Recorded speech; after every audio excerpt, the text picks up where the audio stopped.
Assalamualaikum warahmatullahi wabarakatuh. Saya Teresa Turisnawi Sinurat, NPM 5021048 dari kelas 4B, mata kuliah telah kurikulum dosen pengampu Tio Gusti Satria MPD. Di sini saya akan menjelaskan tentang perbedaan dan perubahan kurikulum 1947 sampai kurikulum merdeka. A. Kerangka dasar kurikulum. Kerangka dasar adalah pedoman yang digunakan untuk mengembangkan dokumen kurikulum, implementasi kurikulum, dan evaluasi kurikulum. Kerangka dasar juga digunakan sebagai pedoman untuk mengembangkan kurikulum tingkat nasional, daerah, dan KTSP. A. Kerangka dasar kurikulum 1947. Kurikulum ini syarat dengan muatan politis yang diinginkan segera menghilangkan pengaruh Belanda dalam pendidikan Indonesia, karena pendidikan Belanda dinilai penuh dengan kepentingan kolonialis. Rencana pelajaran 1947 disusun dengan menerapkan asas Pancasila. B. Kerangka dasar kurikulum merdeka. Yang tertinggi adalah tujuan pendidikan nasional yang sudah terintegrasi dengan profil pelajar Pancasila.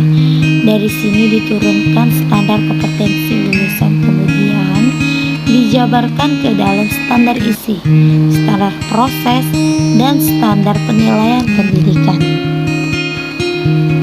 Berikut kurikulum yang ada dan pernah diterapkan di Indonesia.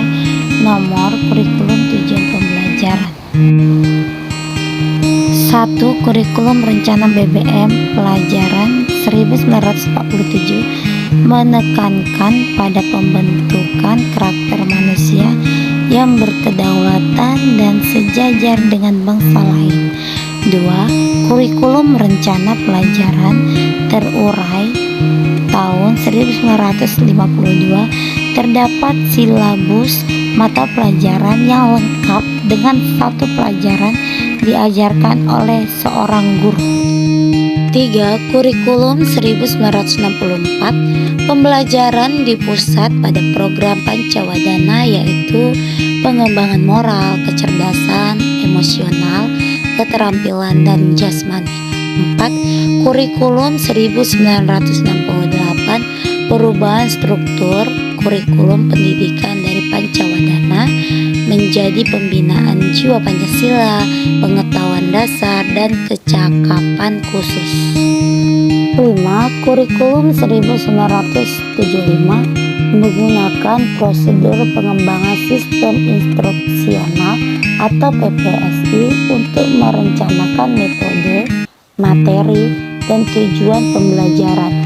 6. Kurikulum 1984 mengusung proses skill dengan pendekatan CBSA atau cara belajar siswa aktif dan berorientasi pada tujuan instruksional.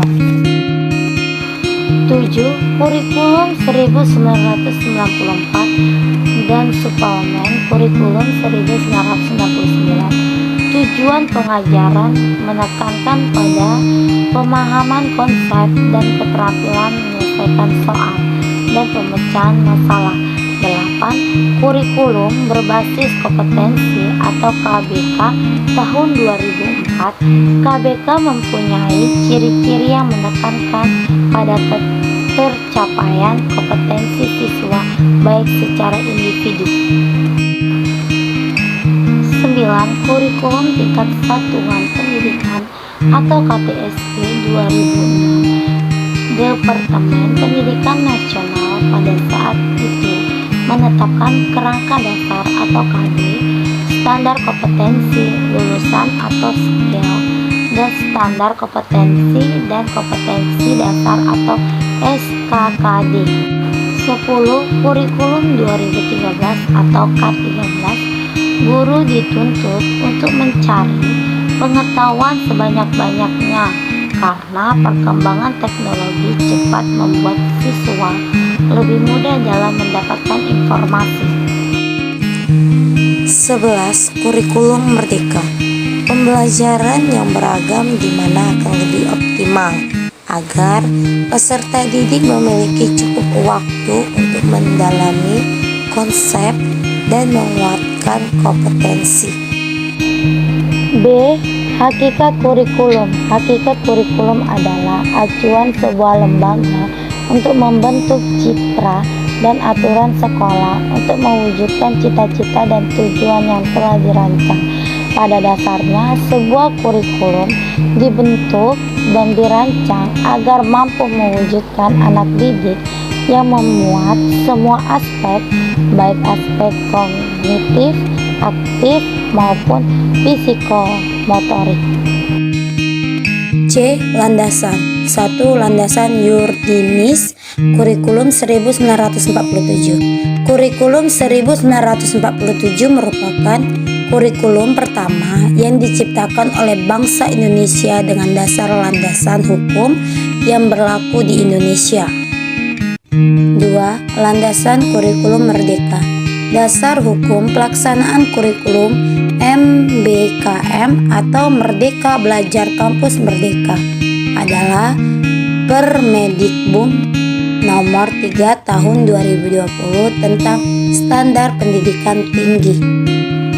Permendikbud nomor 4 tahun 2020 tentang perubahan perguruan tinggi negeri menjadi perguruan tinggi berbadan hukum.